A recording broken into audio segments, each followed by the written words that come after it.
SC ಮೋರ್ಚಾದ ತಾಲೂಕಿನ ಅಧ್ಯಕ್ಷರು ನನ್ನ ಮಿತ್ರರು ಆಗಿರ್ತಕ್ಕಂಥ ಚಂದ್ರಶೇಖರ್ ಅವರೇ, ತಾಲೂಕಿನ ಸಂಘಟನೆ ಅಧ್ಯಕ್ಷರಾದಂಥ ಬಾಳೇರಿ ರಾಘವೇಂದ್ರ ಅವರೇ, ಎಸ್ಸಿ ಮೋರ್ಚಾದ ರಾಜ್ಯದ ಉಪಾಧ್ಯಕ್ಷರು ಆತ್ಮೀಯರಾದಂಥ ವೆಂಕಟೇಶ್ ಅವರೇ, ನಮ್ಮ ನಾಯಕರು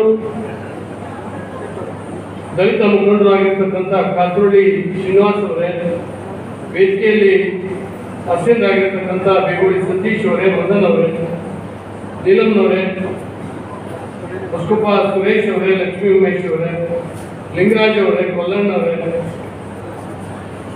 ದಲಿತ ಮೋರ್ಚಾದ ಎಲ್ಲ ಪದಾಧಿಕಾರಿ ಬಂಧುಗಳೇ, ಮುನಿಯೂರು ದೇವರಾಜ್ ಅವರೇ, ಕೊಡವಳ್ಳಿ ಗಿರೀಶ್ ಅವರೇ, ಹೆದ್ದೂರು ನವೀನ್ ಅವರೇ, ಬೇಗೋಳಿ ಕವಿರಾಜ್ ಅವರೇ ಮತ್ತು ಎಸ್ಸಿ ಮೋರ್ಚಾದ ಜಿಲ್ಲಾ ಪ್ರಧಾನ ಕಾರ್ಯದರ್ಶಿ ಜಯರಾಮ್ ಅವರೇ, ಎಲ್ಲ ಗ್ರಾಮ ಪಂಚಾಯಿತಿಯ ಗೌರವಾನ್ವಿತ ಸದಸ್ಯರೇ, ಈ ವೇದಿಕೆ ಮೇಲೆ ಪುರಸ್ಕೃತರಾಗಿರ್ತಕ್ಕಂಥ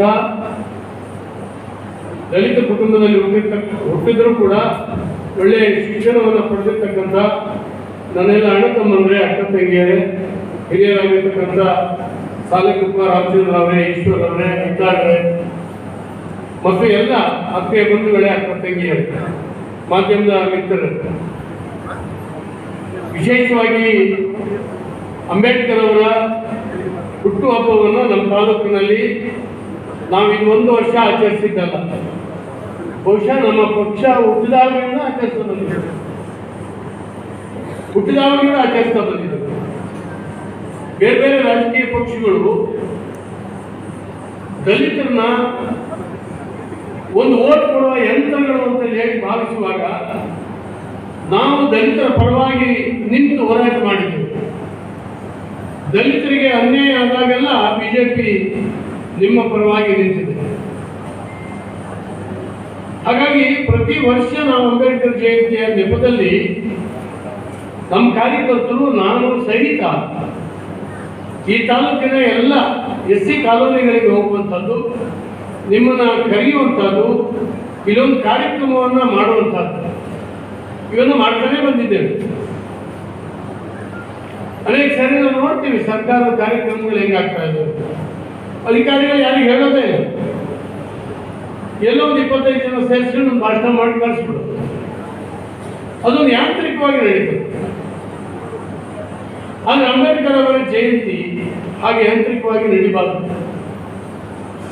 ಕಾರಣ ಇಷ್ಟೇ, ಅಂಬೇಡ್ಕರ್ ಅವರು ಒಂದು ದಲಿತ ಜನಾಂಗದಲ್ಲಿ ಹುಟ್ಟಿರ್ತಕ್ಕಂಥದ್ದು, ಯಾರನ್ನ ಮುಟ್ಟಿದ್ರೆ ಅನಿಷ್ಟ ಅಂತ ಹೇಳಿ ಸಮಾಜ ಒಂದು ಕಾಲದಲ್ಲಿ ಭಾವಿಸ್ತಿತ್ತೋ ಅಂತ ಕುಟುಂಬದಲ್ಲಿ ಹುಟ್ಟಿ ಬಂದಿರತಕ್ಕಂಥ ಮನುಷ್ಯ ತನ್ನ ವಿದ್ವತ್ತಿನಿಂದ, ತನ್ನ ಬುದ್ಧಿವಂತಿಕೆಯಿಂದ ಜಗತ್ತಿನ ಅತ್ಯಂತ ಶ್ರೇಷ್ಠ ವ್ಯಕ್ತಿಯಾಗಿ ಹೊರಹೊಮ್ತಾರೆ.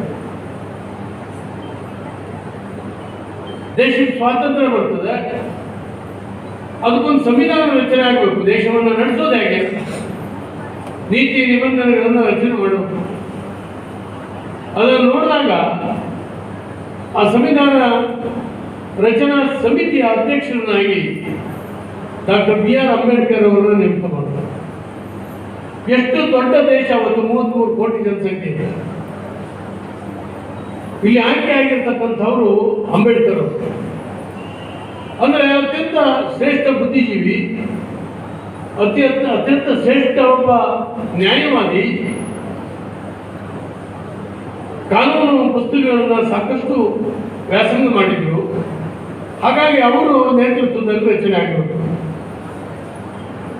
52ನೇ ಇಸ್ವಿನಲ್ಲಿ ನಮ್ಮ ಕೈಗೆ ವಿಶ್ವದ ಅತ್ಯಂತ ಶ್ರೇಷ್ಠವಾಗಿರ್ತಕ್ಕಂಥ ಲಿಖಿತ ಸಂವಿಧಾನವನ್ನು ಕೊಟ್ಟರು ಈ ದೇಶಕ್ಕೆ. ಇವತ್ತು ಕೂಡ ಅಲ್ಲಿ ಕೆಲವು ತಿದ್ದುಪಡಿಗಳನ್ನು ಮಾಡಿ ಅವರು ಕೊಟ್ಟಂತ ಸಂವಿಧಾನದ ಅಡಿಯಲ್ಲಿ ನಾವು ಬದುಕಿದ್ದೇವೆ, ಸರ್ಕಾರಗಳು ನಡೀತಾ ಇದೆ. ವಿಶೇಷ ಅಂತ ಹೇಳಿದ್ರೆ ಜನತಂತ್ರ ವ್ಯವಸ್ಥೆಯಲ್ಲಿ ವೋಟಿಂಗ್ ರೈಟ್ಸ್ ಬಗ್ಗೆ ಚರ್ಚೆ ಬಂದಾಗ ಕಟ್ಟ ಕಡೆಯ ಒಬ್ಬ ದಲಿತ ಇನ್ನೊಬ್ಬರ ಮನೆ ಕೂಲಿ ಕಾರ್ಮಿಕರು ಕೂಡ ಒಂದೇ ಓಟು, ಆ ಓಟಿಗೆ ಅಷ್ಟೇ ಬೆಲೆ. ಅತ್ಯಂತ ಶ್ರೇಷ್ಠ ವ್ಯಕ್ತಿಗೆ ಅತ್ಯಂತ ಶ್ರೀಮಂತ ವ್ಯಕ್ತಿಯೂ ಕೂಡ ಈ ದೇಶದ ಟಾಟಾ ಇರ್ಬೋದು, ಬಿರ್ಲಾ ಇರ್ಬೋದು, ಯಾರೇ ಇರ್ಬೋದು, ಅವ್ರ ಓಟಿಗೂ ಇದೇ ಬೆಲೆ. ಈ ರೀತಿ ನಮ್ಮಲ್ಲಿ ಒಂದು ಸಮಾನತೆಯ ಬೀಜವನ್ನು ಅವತ್ತು ಅಂಕುರ ಮಾಡಿದ್ರು. ಅವ್ರು ಹೇಳಿದ್ರು, ನನ್ನ ಜನಾಂಗಕ್ಕೆ ಯಾರು ದಲಿತರಿದ್ದಾರೆ, ಯಾರು ಅನ್ಟಚಬಲ್ಸ್ ಇದ್ದಾರೆ, ಅವರಿಗೆ ಒಂದಷ್ಟು ರಿಸರ್ವೇಶನ್ ಕೊಡ್ಬೇಕು. ಯಾಕಂದ್ರೆ ಅವರು ಶೈಕ್ಷಣಿಕವಾಗಿ, ಆರ್ಥಿಕವಾಗಿ, ಸಾಮಾಜಿಕವಾಗಿ ಹಿಂದಿದ್ದಾರೆ, ಬೇರೆಯವರಿಗಿಂತ ಬಹಳ ಹಿಂದಿದ್ದಾರೆ. ಅವರಿಗೊಂದು ಸಮಾನತೆ ಬರುವವರೆಗೆ ಒಂದು 10 ವರ್ಷ ಈ ರಿಸರ್ವೇಶನ್ ಇರಬೇಕು ಅಂತೇಳಿ ಹೇಳಿ ಯೋಚನೆ ಮಾಡಿ ಬರೋದು. ಬಹಳ ದೊಡ್ಡ ಚರ್ಚೆ ಕೂಡ ಆಯಿತು. ಅಂದ್ರೆ ಅವರ ಉದ್ದೇಶ ಏನಿತ್ತು ಅಂಬೇಡ್ಕರ್ ಅಂತಂದ್ರೆ 51ನೇ ಇಸ್ವಿಯಿಂದ 10 ವರ್ಷ ಅಂದ್ರೆ 61, 62ನೇ ಇಸ್ವಿಗೆ ಈ ದೇಶದ ಎಲ್ಲ ದಲಿತರು ಕೂಡ ಮುಖ್ಯವಾಹಿನಿ ಬರಬೇಕಾಗಿದೆ. ಹಾಗಾಯ್ತಾ ಅಂತ ಕೇಳಿದ್ರೆ ಬರಲೇ ಇಲ್ಲ. ಹಾಗಾಗಲೇ ಇಲ್ಲ. ಇವತ್ತು ಎಲ್ಲೋ ದಲಿತ ಕಾಲೋನಿಯಲ್ಲಿ ಅತ್ಯಂತ ನಿರ್ಗತಿಕನಾಗಿ ಬದುಕುವಂತ ದಲಿತರನ್ನು ನಾವು ನೋಡಿದ್ದೇವೆ. ಮುಖ್ಯವಾಗಿ ಶೈಕ್ಷಣಿಕವಾಗಿ, ಸಾಂಸ್ಕೃತಿಕವಾಗಿ, ಆರ್ಥಿಕವಾಗಿ ಬರಲಿಕ್ಕೆ ಸಾಧ್ಯ ಇಲ್ಲ. ಯಾಕೆ ಅಂತ ಹೇಳಿದ್ರೆ ಸ್ವಾತಂತ್ರ್ಯ ಬಂದಲಾಗಾಯಿತು. ಈ ದೇಶದಲ್ಲಿ ಆಳಿರ್ತಕ್ಕಂಥ ಕಾಂಗ್ರೆಸ್ ದಲಿತರನ್ನ ಪ್ರಾಮಾಣಿಕವಾಗಿ ಮೇಲೆತ್ತುವಂತ ಕೆಲಸ ಮಾಡಲಿಲ್ಲ. 65 ವರ್ಷ ಕಾಂಗ್ರೆಸ್ ಈ ದೇಶವನ್ನು ಆಳಿದೆ, ಪ್ರಾಮಾಣಿಕವಾಗಿ ಮೇಲೆತ್ತಲಿಲ್ಲ. ದಲಿತರ ಹೆಸರಿನಲ್ಲಿ ಲೂಟಿ ಹೊಡೆದರು, ದಲಿತರ ಹೆಸರಿನಲ್ಲಿ ಇವರೆಲ್ಲ ಉದ್ಧಾರ ಆಗುತ್ತೆ, ಆದರೆ ದಲಿತರನ್ನ ಉದ್ಧಾರ ಆಗಲಿಕ್ಕೆ ಬಿಡಲಿಲ್ಲ. ಈಗಾಗಲೇ ನಮ್ಮ ವೆಂಕಟೇಶ್ ಅವರು ಹೇಳಿದ್ರು, ಶ್ರೀನಿವಾಸ್ ಅವರು ಅನೇಕ ಸಂಗತಿಗಳನ್ನು ಹೇಳಿದ್ದಾರೆ.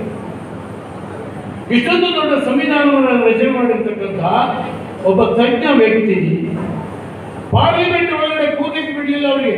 ಕಾಂಗ್ರೆಸ್ ಚುನಾವಣೆಯಲ್ಲಿ ಅವರ ಎದುರುಗಡೆ ಒಬ್ಬ ಸಾಮಾನ್ಯ ವ್ಯಕ್ತಿಯನ್ನು ಹಾಕಿ ಅಂಬೇಡ್ಕರ್ ಅವರನ್ನ ಹೀನಾಯವಾಗಿ ಸೋಲಿಸುತ್ತೆ ಕಾಂಗ್ರೆಸ್ ಲೋಕಸಭೆ ಚುನಾವಣೆ. ನೆನ್ಪಿಟ್ಕೊಂಡು ಅಂಬೇಡ್ಕರ್ ಅವರ ಹೆಸರನ್ನು ಜಪ ಮಾಡ್ತಾ ಇದ್ದಾರೆ. ಅಂಬೇಡ್ಕರ್ ಅವರು ಅಂತ ಹೇಳಿದ್ರೆ ಕಾಂಗ್ರೆಸ್ಸಿನ ಬಹಳ ದೊಡ್ಡ ಅಸ್ತ್ರ ಅಂತ ತಿಳ್ಕೊಂಡಿದ್ದಾರೆ. ಅದರ ನಡ್ಕೊಂಡಿದ್ದ ರೀತಿ ಹೆಂಗೆ ಗೆಲ್ಲಿಕ್ಕೆ ಬಿಡಲಿಲ್ಲ. ಪಾರ್ಲಿಮೆಂಟ್ ಒಳಗಡೆ ಇರಬೇಕಾಗಿತ್ತು. ಅವರ ಮಾರ್ಗದರ್ಶನ ಈ ದೇಶಕ್ಕೆ ಬೇಕಾಗಿತ್ತು. ಪಾರ್ಲಿಮೆಂಟ್ ಒಳಗಡೆ ಕೆಲಸ ಮಾಡ್ಲಿಕ್ಕೆ ಬಿಡಲಿಲ್ಲ. ಕೊನೆಯ ದಿನಗಳಲ್ಲಿ ಅವ್ರಿಗೆ ಸಾವಾಗ್ತದೆ. ಡೆಲ್ಲಿನಲ್ಲಿ ಸಾಯ್ತಾರೆ, ಪ್ರಾಣ ಬಿಡ್ತಾರೆ. ಡೆಲ್ಲಿ ಒಳಗಡೆ ನೆಹರು ಸಮಾಧಿ ಇದೆ, ಬೇರೆ ಬೇರೆ ಮಹಾತ್ಮ ಗಾಂಧಿ ಸಮಾಧಿ ಇದೆ. ಅವನ್ನೆಲ್ಲ ನೋಡ್ಲಿಕ್ಕೆ ಜನ ಹೋಗ್ತಾರೆ. ಈಗಲೂ ಅಂತ ಸ್ಥಳದಲ್ಲಿ ಇಂತಹ ಒಬ್ಬ ಶ್ರೇಷ್ಠ ತಜ್ಞನ ಒಂದು ಸಮಾಧಿ ಇರಬೇಕು ಅಂತ ಹೇಳಿ ರಾಷ್ಟ್ರದ ಅನೇಕ ಬುದ್ಧಿವಂತರು ನೆಹರು ಹತ್ರ ಕೇಳ್ತಾರೆ, ಒಂದು ಜಾಗ ಕೊಡಿ. ಡೆಲ್ಲಿ ಒಳಗಡೆ ಅವರ ಹೆಣವನ್ನ ದಫನ್ ಮಾಡಲಿಕ್ಕೆ ಒಂದು ಜಾಗ ಕೊಡಬೇಕು ಅಂತ ಆಗೋದಿಲ್ಲ ಅಂತ ಹೇಳ್ತಾರೆ. ಇದು ಹಿಂದಿನ ಕಾಣಿಸ್ತಾರೆ ಏನು ಅಂತ ಹೇಳಿದ್ರೆ, ಅಂಬೇಡ್ಕರ್ ಸಮಾಧಿ ಅಲ್ಲೆಲ್ಲ ಇದ್ದು ಬಿಟ್ರೆ ಇವ್ರ ಸಮಾಧಿಗೆ ಜನ ಬರೋದಿಲ್ಲ. ಎಲ್ಲ ಅಂಬೇಡ್ಕರ್ ಅವರು ಸಮಾಧಿಗೆ ಹೋಗಿ ಕೈ ಮುಗಿತಾರೆ. ಒಂದೇ ಕಾಣಿಸ್ತಾನ ಇದು. ಇಷ್ಟು ಯೋಚನೆ ಮಾಡಿದೆ ಈ ದೇಶದ ಕಾಂಗ್ರೆಸ್, ಕೊಡಲಿಲ್ಲ. ಅವರ ಹುಟ್ಟೂರಾಗಿರ್ತಕ್ಕಂಥ ಬಾಂಬೆಗೆ ಹಣ ಸಂಸ್ಕೃತಿ ದುಡ್ಡು ಇರಲಿಲ್ಲ. ಕೊನೆಯಲ್ಲಿ ಒಬ್ಬ ಅವರ ಸ್ನೇಹಿತರು ಅವರ ಸ್ವಂತ ಕಾರನ್ನ ಮಾರಾಟ ಮಾಡಿ ವಿಮಾನದಲ್ಲಿ ಅವರ ಹೆಣವನ್ನ ಇಟ್ಕೊಂಡು ಬಾಂಬೆಗೆ ತಗೊಂಡು ಹೋಗ್ತಾರೆ. ಬಾಂಬೆ ಸಮುದ್ರ ತೀರದಲ್ಲಿ ಅವರ ಶವ ಸಂಸ್ಕಾರ ಆಗ್ತದೆ. ಲಕ್ಷಗಟ್ಟಲೆ ಜನ ಸೇರ್ತಾರೆ. ಬೇರೆ ವಿಷಯ. ಒಂದು ವೇಳೆ ಈ ದೇಶದಲ್ಲಿ ಅಂಬೇಡ್ಕರ್ ಅವರಿಗೆ ಕಾಂಗ್ರೆಸ್ ಕೊಟ್ಟಿರ್ತಕ್ಕಂಥ ಸ್ಥಾನ ಏನು ಅಂತ ಹೇಳಿ ನಾವು ಕ್ಷಣ ಯೋಚನೆ ಮಾಡಿ. ಹೀಗೆ ಇವತ್ತು ಅಂಬೇಡ್ಕರ್ ಅವರನ್ನ ಈ ದೇಶದಲ್ಲಿ ಒಬ್ಬ ಕೇವಲ ದಲಿತ ನಾಯಕ ಅಲ್ಲ, ನಮ್ಮೆಲ್ಲರೂ ನಾಯಕ. ಇಡೀ ಭಾರತದ ಪ್ರಜಾಪ್ರಭುತ್ವ ಏನಿದೆ ವ್ಯವಸ್ಥೆ, ನಮ್ಮೆಲ್ಲರ ನಾಯಕರು ಅತ್ಯಂತ ಬುದ್ಧಿವಂತ, ಅನೇಕ ಸಂಗತಿಗಳನ್ನು ಹೇಳಿದ್ದಾರೆ. ಎಲ್ಲಿಂದ ಎಲ್ಲಿಗೆ ಬಂದಿದ್ದಾರೆ ನಾವು ಯೋಚನೆ ಮಾಡಬೇಕು. ಅವರೊಂದು ಸರಿ ಪ್ರೈಮರಿ ಶಾಲೆಯಲ್ಲಿ ಇರ್ತಾರೆ, ಆಟ ಆಡ್ತಾ ಇರ್ತಾರೆ, ಜೋರು ಬಾಯಾರಿಕೆ ಬರ್ತಾರೆ. ಅವಾಗೆಲ್ಲ ಮಡಿಕೆ ಒಳಗಡೆ ನೀರಿಡ್ತಿದ್ರು. ಅಂಬೇಡ್ಕರ್ ಅವರಿಗೆ ಬೇರೆ ಯಾರಾದ್ರೂ ನೀರು ಹಾಕ್ಬೇಕಾಗಿತ್ತು ಕುಡಿಯೋಕ್ಕೆ, ಯಾಕಂದ್ರೆ ಅಂಬೇಡ್ಕರ್ ಅವರು ಆ ಮಡಿಕೆ ಮುಟ್ಟಂಗಿರಲಿಲ್ಲ, ನೀರು ಮಡಿಕೆ. ಅವ್ರು ಬರ್ತಾರೆ, ಯಾರು ಇರಲಿಲ್ಲ ನೀರು ಹಾಕಲಿಕ್ಕೆ. ಆ ಕಡೆ ಈ ಕಡೆ ನೋಡ್ತಾರೆ, ಬಾಯಾರಿಕೆ ತಡ್ಕೊಳ್ಲಿಕ್ಕಾಗಲಿಲ್ಲ. ಅಲ್ಲಿದ್ದಂಥ ಪಾತ್ರೆಯನ್ನು ತೆಗೆದು ಮಡಿಕೆಯನ್ನು ಮುಟ್ಟಿ ಮಡಿಕೆಯ ನೀರನ್ನ ತನ್ನ ಲೋಟಕ್ಕೆ ಹಾಕೊಂಡು ಕುಡಿತಾರೆ. ಇದನ್ನು ಯಾರೋ ಒಬ್ಬ ಹುಡುಗ ನೋಡ್ತಾನೆ, ಕೂತ್ಕೊಂತಾನೆ. ಅಯ್ಯೋ ಅಂಬೇಡ್ಕರ್ ಮಡಿಕೆ ಮುಟ್ಬಿಟ್ರು. ಎಲ್ಲರೂ ಸೇರ್ತಾರೆ, ಹಣ ಏನೋ ನಡಿಬಾರ್ದು ಹೋಯ್ತು. ಕೊನೆಗೆ ಏನಾಗ್ತದೆ ಅಂತ ಹೇಳಿದ್ರೆ, ಆ ಮಡಿಕೆಯನ್ನು ತಗೊಂಡು ಹೋಗಿ ಒಡೆದಾಕ್ತಾರೆ. ಯೋಚನೆ ಮಾಡಿ, ಎಂಥ ಪರಿಸ್ಥಿತಿ ಅಂಬೇಡ್ಕರ್ ಅವರು ಮುಟ್ಟಿದಂಥ ಮಡಿಕೆ ಉಪಯೋಗಿಸಬಾರ್ದು ಅಂತ ಹೊಡೆದಾಕ್ತಾರೆ. ಅಂಬೇಡ್ಕರ್ ಅವರು ಅಸಹಾಯಕವಾಗಿ ಅಳ್ತಾ ಕೂತ್ಕೊಳ್ತಾರೆ. ನಮಗಿಂತ ಅಪಮಾನ ಆಯ್ತು. ಒಬ್ಬ ಬ್ರಾಹ್ಮಣ ಟೀಚರ್ ಇರ್ತಾರೆ ಅವರಿಗೆ ಆ ಶಾಲೆಯಲ್ಲಿ. ಅವ್ರು ಕೇಳ್ತಾರೆ, ಯಾಕೆ ಹೇಳ್ತಾ ಇದ್ದಾರೆ? ಅವ್ರಿಗೆ ಬಹಳ ಪ್ರೀತಿಯ ಶಿಷ್ಯ ಅಂಬೇಡ್ಕರ್ ಅವರಿಗೂ ಆ ಮೇಷ್ಟ್ರು ಬರೀ ಪ್ರೀತಿ.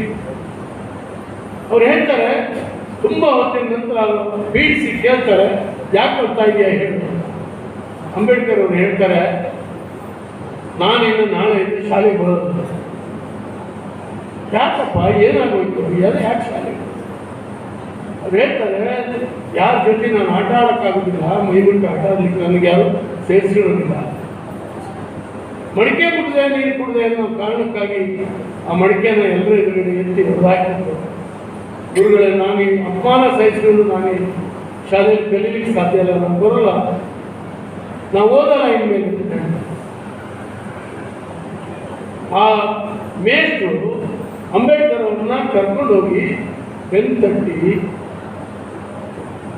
ಅವ್ರು ಹೇಳಿದ್ರು, ಅಪ್ಪ ನೀನು ಈ ಸಮಸ್ಯೆ ಇವತ್ತಲ್ಲ, ನಿನ್ನ ಜೀವನ ಪೂರ್ತಿ ಬರ್ತದೆ. ಅದನ್ನು ಸಹಿಸುವ ಶಕ್ತಿಯನ್ನು ಪಡಿಬೇಕು ನೀನು. ನಾವೇನು ಮಾಡೋಕ್ಕಾಗಲ್ಲ, ಈ ದೇಶದಲ್ಲಿದೆ, ಸಹಿಸಬೇಕು. ಇದ್ರ ವಿರುದ್ಧ ನೀನು ವ್ಯವಸ್ಥೆಯನ್ನು ನಿರ್ಮಾಣ ಮಾಡುವಂಥ ಕೆಲಸ ಮಾಡಬೇಕು. ನಿನ್ನಂತೆ ಯಾರಿಂದನ್ನು ಅವಮಾನವನ್ನು ಸಹಿಸಿ ಬದುಕಿದ್ದಾರೆ ಅವರಿಗೆ ನೇತೃತ್ವ ಕೊಡಬೇಕು, ಅವರಿಗೆ ಆತ್ಮವಿಶ್ವಾಸ ನಿರ್ಮಾಣ ಮಾಡಬೇಕು. ಈ ದೇಶದ ಕಣ್ಣನ್ನು ತೆರೆಸುವಂಥ ಕೆಲಸ ನೀವು ಮಾಡಬೇಕು. ನೀನು ಈ ಸಮಸ್ಯೆ ಬಂದಾಗ, ಅಪಮಾನ ಆದಾಗ ಇದಕ್ಕೆ ಬೆಂತೋರಿಸಿ ಓಡಬೇಡ, ಎದೆ ಕೊಟ್ಟು ಹೋರಾಟ ಮಾಡಬೇಕು. ಈ ಕಾರಣಕ್ಕಾಗಿ ನೀನು ಓದಬೇಕು ಅನ್ನುವಂಥ ಮಾತನ್ನು ಹೇಳಿ ಅಂಬೇಡ್ಕರ್ ಅವರಿಗೆ ವಿಶ್ವಾಸ ಕೊಡ್ತಾರೆ. ಓದು ನೀನು. ಅಂಬೇಡ್ಕರ್ ಅವರಿಗೆ ಅನಿಸುತ್ತೆ, ಹೌದಲ್ಲ, ನನ್ನಂತೆ ಇರ್ತಕ್ಕಂಥ ನನ್ನ ಜನಾಂಗ ಇವತ್ತು ಅಸಹಾಯಕವಾಗಿ ಆಕಾಶ ನೋಡ್ತಾ ಇರುವಾಗ ನಾನು ಒಬ್ಬನಾರು ಓದಿ ಅವರಿಗೊಂದು ಜಾಗೃತಿಯನ್ನು ನಿರ್ಮಾಣ ಮಾಡುವಂಥ ಕೆಲಸವನ್ನು ನಾನು ಮಾಡ್ತೀನಿ ಅಂತ ಅವತ್ತು ಸಂಕಲ್ಪ ತೊಟ್ಟು ಮಾಡ್ತೀನಿ. ಆಮೇಲೆ ಅನೇಕ ಅವಮಾನಗಳು ಅವರಿಗೆ ಆಗ್ತದೆ, ಆದರೂ ಕೂಡ ಹೆದರೋದಿಲ್ಲ. ಇನ್ಯಾರಾದರೂ ಡೆಸ್ಪರೇಟ್ ಆಗಿ ಮನೇಲಿ ಹೋಗ್ತಾರೆ. ಅವತ್ತಿನ ಇನ್ನಷ್ಟು ಪ್ರಖರವಾಗಿ ಓದ್ತಾರೆ ಅವರು, ಚಾಲೆಂಜ್ ತಗೊಂಡು ಓದ್ತಾರೆ. ಅವ್ರ ಜೀವನದಲ್ಲಿ ಸಾವಿರಾರು ಪುಸ್ತಕಗಳನ್ನು ಓದ್ತಾರೆ. ಕೊನೆಯಲ್ಲಿ ಬಹಳ ದೊಡ್ಡ ವಿದ್ಯೆಯ ಗಣಿಯಾಗಿದ್ರು.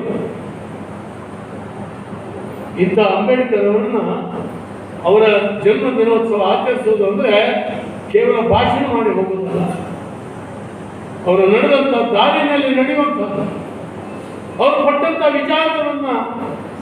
ವಿಚಾರದ ದಾರಿಯಲ್ಲಿ ನಾವು ನಡೆಯುವಂಥದ್ದು. ಯಾರು ದಲಿತರಿದ್ದಾರೆ, ಯಾರು ಈ ದೇಶದ ಮುಖ್ಯವಾಹಿನಿಯಿಂದ ಹೊರಗಡೆ ಇದ್ದಾರೆ ಅಂತ ದಲಿತರನ್ನ ಮುಖ್ಯವಾಹಿನಿಗೆ ತರುವಂತ ಇದು ನಾವು ಮಾಡಬೇಕು, ನಮ್ಮ ಸಂಕಲ್ಪ ಮಾಡಬೇಕು. ಆದರೆ ಯಾರು ದಲಿತ ಕುಲದಲ್ಲೇ ಹುಟ್ಟಿದ್ದೀರಿ, ಯಾರು ಸ್ವಲ್ಪ ವಿದ್ಯಾವಂತರಿದ್ದೀರಿ, ಅವರು ಸ್ವಾರ್ಥಿಗಳಾಗಬಾರ್ದು. ಅವರು ತಂದೆಯನ್ನು ತನ್ನಷ್ಟೇ ನೋಡ್ಕೊಳ್ಳೋದು ಸುಮ್ಮನೆ ಇರೋದಿಲ್ಲ. ಸರ್ಕಾರದಿಂದ ಬರುವಂತ ಎಲ್ಲಾ ಬೆನಿಫಿಟ್ಟು ಕೆಲವೇ ಜನ ತಿಂತಾ ಇದ್ದಾರೆ. ನಾನು ಹೇಳಿದ್ರೆ ಬೇಜಾರು ಮಾಡ್ಕೊಂಡು ನಮ್ಮ ಜೊತೆಗೆ ಒಬ್ಬ ಮನುಷ್ಯ ಇದ್ದ. ಟಿಲ್ಲರ್ ಬಂದ್ರು ಅವನಿಗೆ, ಪಂಪ್ಸೆಟ್ ಬಂದ್ರು ಅವನಿಗೆ, ಬಾಗ್ ಬಂದ್ರು ಅವನಿಗೆ, ಎಮ್ಮೆ ಬಂದ್ರು ಅವನಿಗೆ, ಹಂದಿ ಸಾಕಕ್ಕೆ ದುಡ್ಡು ಕೊಟ್ಟು ಸಾಲ ಕೊಟ್ಟರು ಅವನಿಗೆ. ಇನ್ನು ಒಬ್ಬರಿಗೆ ಕೊಡಕ್ ಬಿಡ್ತಿಲ್ಲ ಅವನೆಲ್ಲ ನನ್ನ. ಇದು ಏನ್ರಿ? ದಲಿತರಾಗಿ ಒಂಚೂರು ಎತ್ತರಕ್ಕೆ ಬಂದು ಕೊಡ. ನನ್ನ ಜನಾಂಗದ ಇತರೆಯನ್ನು ನೋಡ್ಬೇಕು ಅಂತ ಹೇಳಿ ಏನು ಅನ್ಸೋದಿಲ್ಲ. ನನ್ನ ಕುಲದ ಇತರವರು ಕೂಡ ಮೇಲ್ ಬರಲಿಕ್ಕೆ ನಾನು ಸಹಾಯ ಮಾಡಬೇಕು, ನನ್ನ ಇನ್ಫ್ಲೂಯೆನ್ಸ್ ಉಪಯೋಗಿಸಬೇಕು ಅಂತ ಹೇಳಿ ಯೋಚನೆ ಮಾಡಬೇಕಲ್ಲ. ಕೇವಲ ಬೇರೆಯವ್ರನ್ನ ಅಳಿಯೋದಲ್ಲ, ನಾವೇನ್ ಮಾಡಿದೀವಿ ಅನ್ನುವಂಥದ್ದು ಈ ಜಾತಿಯಲ್ಲಿ ಹುಟ್ಟಿ ಬೆಳೆದಿರ್ತಕ್ಕಂಥ ವಿದ್ಯಾವಂತ ಯುವಕ ಯುವತಿಯರು ಯೋಚನೆ ಮಾಡ್ತಾರೆ. ಆಗ ಮಾತ್ರ ಅವನ ಜನಾಂಗ ಮೇಲೆ ಬಂದಿರ್ತಾರೆ. ನನಗೆ ಇವತ್ತು ಅತ್ಯಂತ ಸಂತೋಷ. ಇಲ್ಲಿ ಕೂರಿಸಿ ನಮ್ಮ ವಿದ್ಯಾರ್ಥಿಗಳನ್ನ ಸನ್ಮಾನ ಮಾಡಿದ್ರು. ನಾನು ಕೇಳ್ತಾ ಇದ್ದೆ ಏನು ಅಂತ. ಕೆಲವರು BSc BEd ಆಗಿದೆ, BA BEd ಆಗಿದೆ, MBA ಓದಿದ್ದಾರೆ. ಅದ್ಭುತ. 94%, 95%. ನಮ್ಮ ಲಕ್ಷ್ಮಕ್ಕನ ಮಗ MSc 94%. ನೀವು ಯೋಚನೆ ಮಾಡಿ, ಎಲ್ಲಕ್ಕೂ ನಮ್ಮ ಹೇಳಿಗೆ ಹುಡುಗರು ಎಷ್ಟು ವಿದ್ಯಾವಂತರು. ನಮ್ಮ ಆರೋಗ್ಯದ ಹೆಣ್ಮಗಳಿದ್ದಾರೆ. ಬಂಧುಗಳೇ, ಈ ರೀತಿ ಶಾಲೆ ತಗೊಂಡು ಶಿಕ್ಷಣವನ್ನು ಮುಂದುವರಿಸಬೇಕು. ಬದುಕಿನಲ್ಲಿ ಸಿಕ್ಕುವಂತ ಅವಕಾಶವನ್ನ ಜಗ್ಗಿ ಹಿಡಿದ ಮೇಲೆ ಹೋಗ್ಬೇಕು. ನಾವೆಲ್ಲ ನಾನು ಹುಟ್ಟಿದ್ದೊಂದು ಒಕ್ಕಲಿಗರ ಜಾತಿ, ಅದ್ರ ಬೆಳೆದಿದ್ದು ನಿಮಗೆ ಉನ್ನತ ಅಂದಿಲ್ಲ. ಯಾರ್ಯಾರು ಮನೆ ತೋಟಕ್ಕೆ ಮಣ್ಣವರಕ್ಕೆ ಗೊಬ್ಬರ ಹೊರಕ್ಕೆ ಹೋಗ್ತಿದ್ವಿ. ನಾನು ನನ್ನ ತಂಗಿ ಇಬ್ಬರು ಹೋಗ್ತಿದ್ವಿ. ಒಂದು ಸೇರಕ್ಕಿ ತಗೊಂಡು ಬರ್ತಿದ್ದು. ಸೇರಕ್ಕಿ ನಾಲ್ಕು ಸೇರಾಗ ನನ್ನ ಜೊತೆ ಕೆಲಸ ಮಾಡ್ತಿದ್ದೇವೆ. 1 ವರ್ಷ ಓದಕ್ಕಾಗಲ್ಲ. PUC ಬಿಟ್ಬಿಟ್ಟೆ ನಾನು. ಯಾಕಂದ್ರೆ ಊಟಕ್ಕೆ ಅನ್ನಿಲ್ಲ. 2-3 ದಿವಸ ಉಪವಾಸ ಮಲಗ್ತಿದ್ವಿ. ಹಲಸಿನ ಹಣ್ಣು ತಿಂದು ಮಲಗ್ತಿದ್ವು.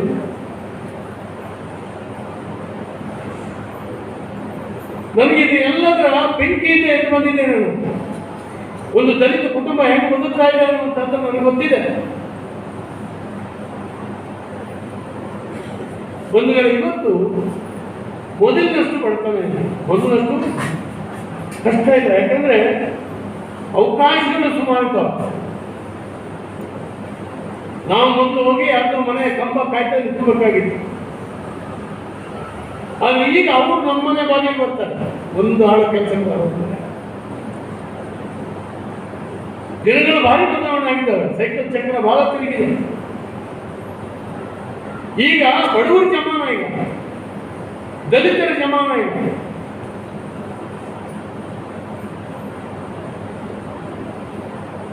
ಆದ್ರಿಂದ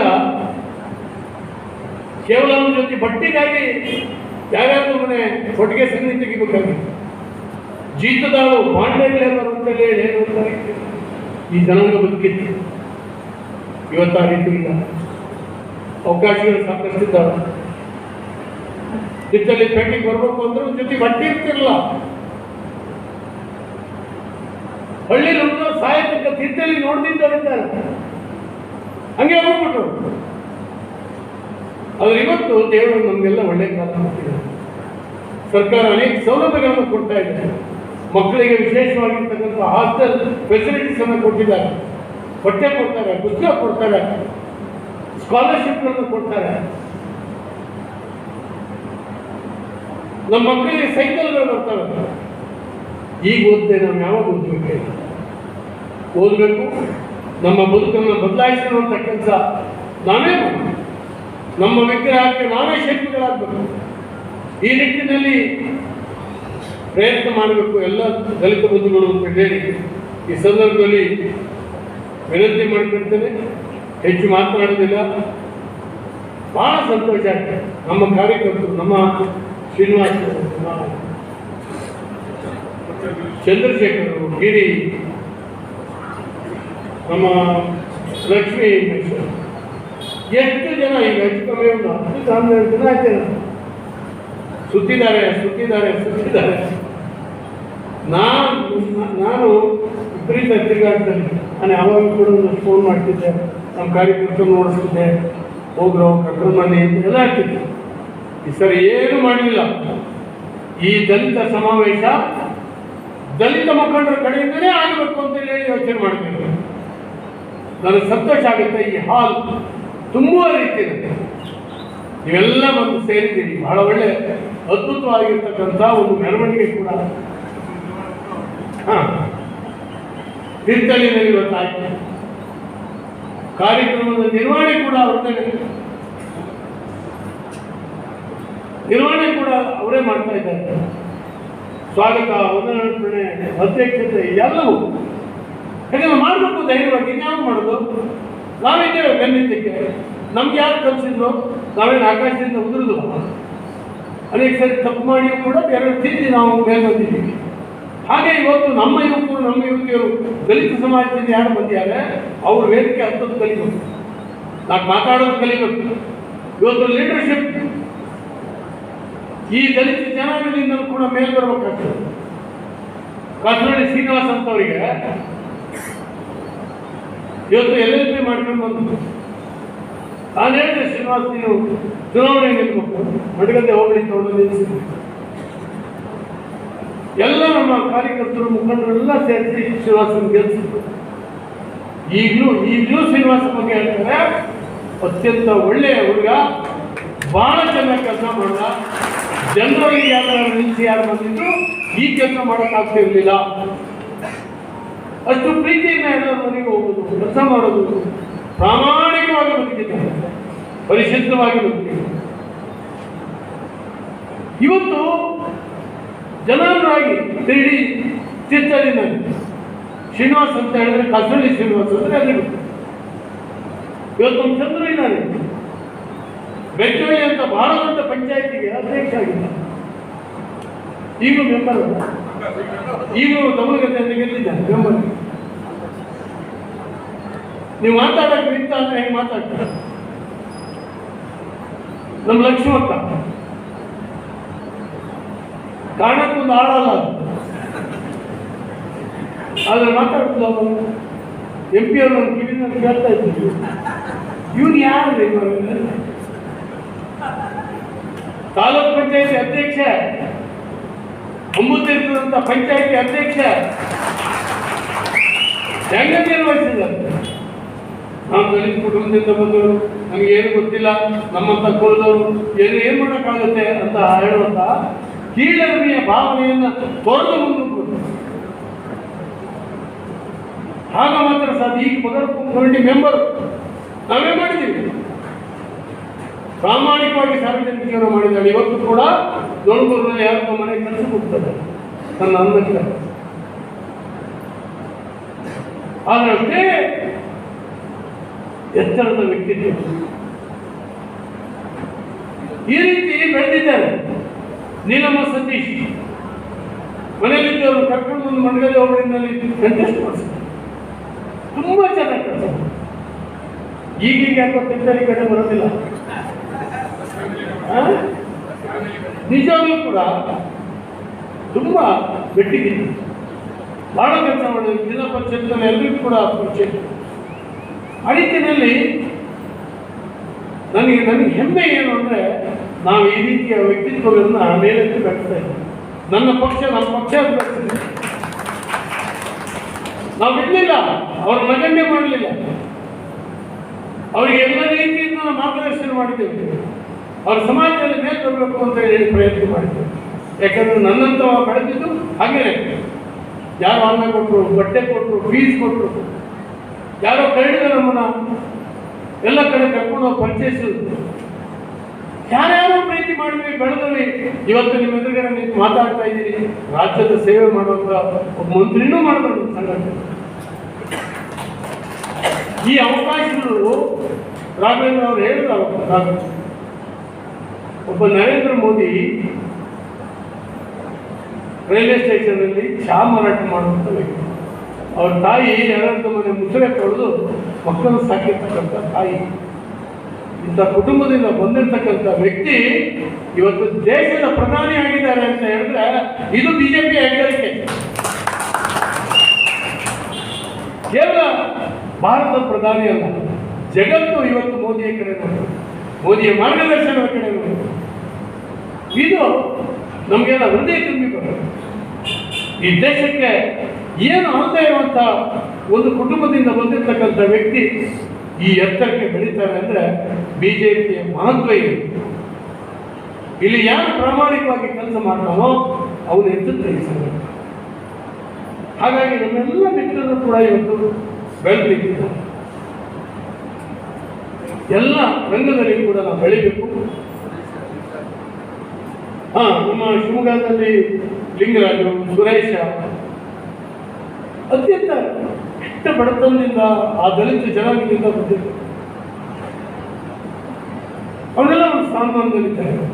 ನಾನು ಹೆಚ್ಚು ಮಾತನಾಡಲಿಕ್ಕೆ ಹೋಗೋದೆಲ್ಲ ಬಂಧುಗಳೇ, ಇವತ್ತು ಅನೇಕ ಸಂಗತಿಗಳನ್ನ ಅಂಬೇಡ್ಕರ್ ಅವರ ಬಗ್ಗೆ ಹೇಳಿದ್ದಾರೆ. ಆದ್ದರಿಂದ ನಾವೆಲ್ಲರೂ ಕೂಡ ಅಂಬೇಡ್ಕರ್ ಅವರ ತತ್ವವನ್ನು, ನೀತಿಯನ್ನು, ನಡವಳಿಕೆಯನ್ನು ನೆನಪಿಟ್ಕೊಳ್ಳೋಣ ಮತ್ತು ಅದನ್ನು ಅನುಸರಣೆ ಮಾಡೋಣ. ಈ ದೇಶದ ಬಗ್ಗೆ ಯೋಚನೆ ಮಾಡೋಣ, ಸಮಾಜದ ಬಗ್ಗೆ ಯೋಚನೆ ಮಾಡೋಣ. ನಾವು ಹುಟ್ಟಿದ ಈ ಜನಾಂಗದ ದಶೆಯಿಂದಾಗಿ ನಮ್ಮ ಭವಿಷ್ಯಗಳು ಹಾಳಾಗಬಾರ್ದು. ನಾವು ಈ ಜನಾಂಗದಲ್ಲಿ ಹುಟ್ಟಿದ್ದೀವಿ ಅನ್ನೋ ಕಾರಣಕ್ಕಾಗಿ ನಾವು ಮತ್ತೊಮ್ಮೆ ಮೇಲೆದ್ದು ಬರಬೇಕು. ಕೆಸರಿನಲ್ಲಿ ಹುಟ್ಟಿರ್ತಕ್ಕಂಥ ಕಮಲವಾಗಿ ಅರಳಬೇಕು. ನಮ್ಮ ಜೀವನ ಅರಳಬೇಕು. ಈ ನಿಟ್ಟಿನಲ್ಲಿ ಎಲ್ಲ ಪ್ರಯತ್ನಗಳು ಆಗಲಿ ಅಂತ ಹೇಳಿ ಶುಭ ಹಾರೈಸ್ತೇನೆ. ಇವತ್ತು ಅತ್ಯಂತ ಸಂತೋಷದಿಂದ ಈ ಜಯಂತಿಯನ್ನು ಆಚರಿಸಿದ್ದೇವೆ. ನಿಮ್ಮೆಲ್ಲರಿಗೂ ಶುಭವಾಗಲಿ ಅಂತ ಹೇಳಿ ಎಲ್ಲರಿಗೂ ಹಾರೈಸಿ ನಾನು ಮಾತನಾಡ್ತೀನಿ.